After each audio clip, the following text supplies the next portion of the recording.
What's up? What's up? What's up? It's your girl, Courage Molina, faith coach, pastor, and everyone's favorite Bible teacher.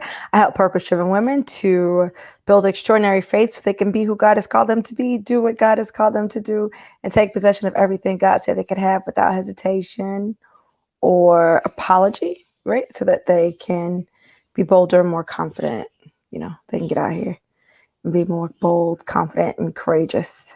So, what's good? Right now, in the Dose of Courage community, we are doing this 90-day Bible reading challenge. And so, we are going to read the entire Bible in 90 days. And I have committed to going live every day for this 90-day challenge. It's not too late for you to join us. You can sign up for the 90-day Bible reading challenge, and you can either read the Bible in 90 days or you can commit to reading the Bible every day for 90 days. Either way, you'll get an email sent directly to your inbox every week with all of your weekly readings. All right. So, what was in day 3? Day 3 covered Genesis 28 through the first part of Genesis chapter 40. Just some things that stood out to me as I listened. It stood out to me that God told Jacob to be fruitful and multiply. And he already had several children, and Rachel was already pregnant with their last son. That stood out to me because I think a lot of times when we hear the term or the phrase be fruitful and multiply, that people just automatically think means children. And then they start to create all this theology around birth control and all these things. But it can't just mean to have actual human beings and children. It's got to mean something else, right? And we know that. He's talking about the fruitfulness of his life, right? Then what else do we see? We also see the sister wives, which is like the sister wife situation is crazy. So Jacob leaves, right? Remember that Jacob runs because Esau wants to kill him, and he goes to his uncle Laban's house, and he wants to marry Rachel. Rachel's the younger one. The guy's like, yep, you can have Rachel. Worked 7 years. He worked 7 years, and it's time for him to get Rachel. He wakes up. Ooh, he's in the bed with Leah. Leah's his wife. Wow. He's like, you tricked me. I don't want this one. I want the other one. So he says for him to wait a week, and then he can marry the other one, and he does. Then he works for Rachel for 7 years after that. And Leah has all these kids, and Rachel only has a couple kids, and they give him all these side chicks. It's just a lot of drama going on there. So they have all these babies. Then what else? Then you also hear the genealogy during this span of time.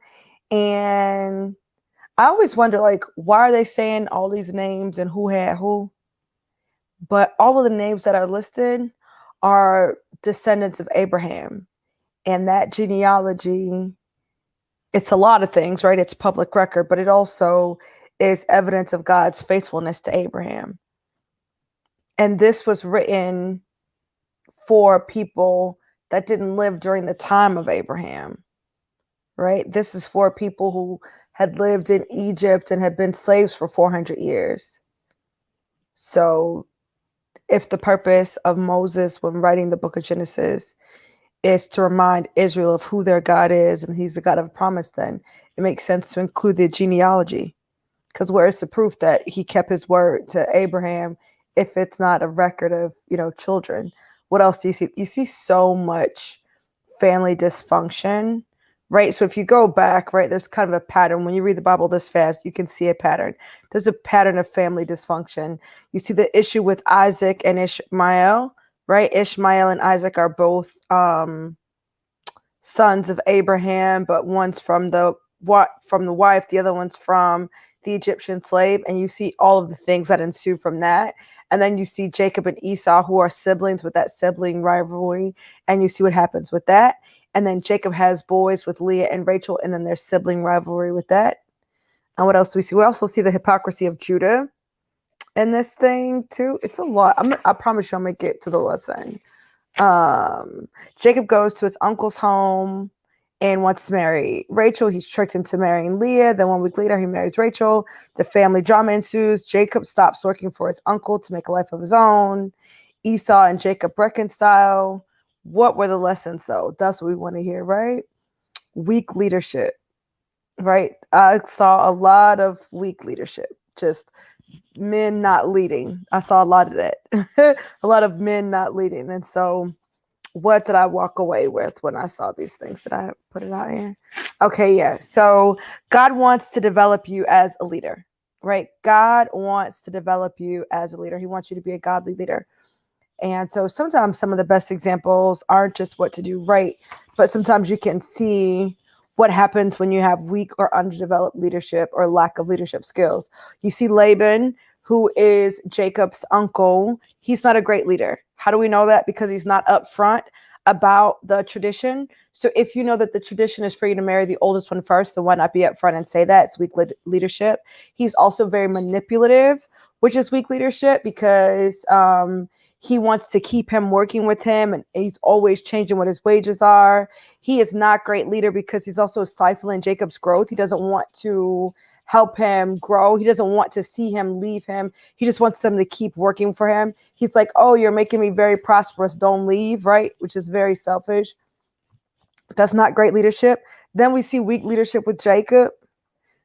He's not up front when he decides to leave and take his 2 wives with him. Instead of just saying, hey, man, you tripping, and it's time for me to go out on my own, standing up and being like a man's man or whatever, he sneaks, right, and takes the girls. I mean, I guess it's not, he didn't take them, but he snuck. He wasn't up front about it. He doesn't take the lead. We also see Jacob not taking the lead when his daughter Dinah is raped. So Dinah's raped. He waits for the boys to come home. Then he's telling the boys. He provides no leadership and no recourse. He doesn't say what he's going to do, what he wants to do. And then his boys go out and deceive this town and lie and all of that. But that's because Jacob didn't lead. There's no great leadership here. Then it also goes to where we see the start of Joseph's story, which is one of Jacob's boys, right? Reuben, Jacob's oldest, he's not a great leader. He doesn't confront the issue with his brothers when they're like, oh, they're going to kill him. He does intervene and say, don't kill him. But he tells them to put him in the pit, even though he plans on saving him later. So he doesn't stand up for him. The brothers are intimidated or offended by Joseph's dream. That's weak. And then Judah's one of Jacob's sons, right? He doesn't keep his word. So his son marries Tamar. The son is evil. God puts him to death. So then the brother's supposed to marry the wife Tamar. I told you it's a lot of family drama. And have a baby, right? He's supposed to be the kinsman redeemer to preserve his brother's family line. He sleeps with Tamar, but then he pulls out. This is Old Testament Bible, y'all. I can't even make this stuff up. And he spills the semen, and so that's not okay. So then he dies, and he has another son that's then supposed to marry her, right? That's how the kinsman redeemer works in Israel. And the dad's like, okay, you could just stay over here until it's time. And then he's getting ready to go into town. And so she dresses like a prostitute, and he doesn't recognize her. And he's like, let me give you a donkey so I can sleep with you. And so she sleeps with him. He doesn't have a donkey with him, right? But she's like, well, let me get your signet ring and your cane. 3 months later, they find out that she's pregnant. That's the rumor mill. And do you know what he says? He doesn't know that he's the baby daddy, but he's like, oh, burn her because she behaved immorally. He wanted to have her burned to death. Then she's like, oh, I'll tell you who my baby daddy is. Whoever owned this stuff is my baby daddy. And it was his. Boop. That's exposed. Just the hypocrisy. That's not great leadership. So what does God want from us? He wants us to be upfront and honest. Unlike so many of the examples that we saw, these folks out here, they are truly, truly wilding out. Truly wilding out. Okay.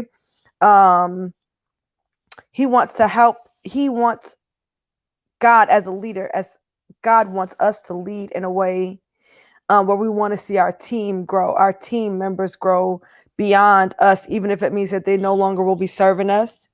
God doesn't want us to run from conflict. He wants us to find a solution.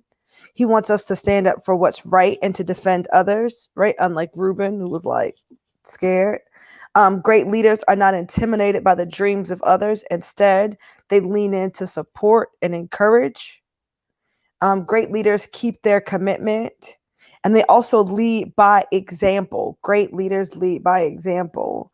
Um, you know, I know that you've been called to lead because we've all been called to lead in some area. And so I want to encourage you tonight to lead in growing in your faith. I want you to invite those that are connected to you. And I want you to invite the people that you know, the women that you know, to join the challenge. It's here, bit.ly DOC 90 day. And that is that's case sensitive. Also, every single time, I'm always going to invite you, no matter what. This is what I'm going to always invite you to. I also want to invite you to Bible study. Come and join us Saturday mornings. Sign up there too. That one is all lowercase. I hope this has blessed you. Go ahead. It's not too late for you to get in this 90-day challenge. You don't have to play catch up. It's not a big deal if you finish 3 days after us. You know what I'm saying? It's still such an amazing thing to do. I know y'all probably thought I wasn't going to do it today, but telling y'all that I'm going to go live every day is probably the only reason I went live today. Okay. All right. I love you guys. And I'll see you tomorrow for day 4. Again, I'm Courage Molina, faith coach, pastor, and everyone's favorite Bible teacher. Love you. Later. Bye.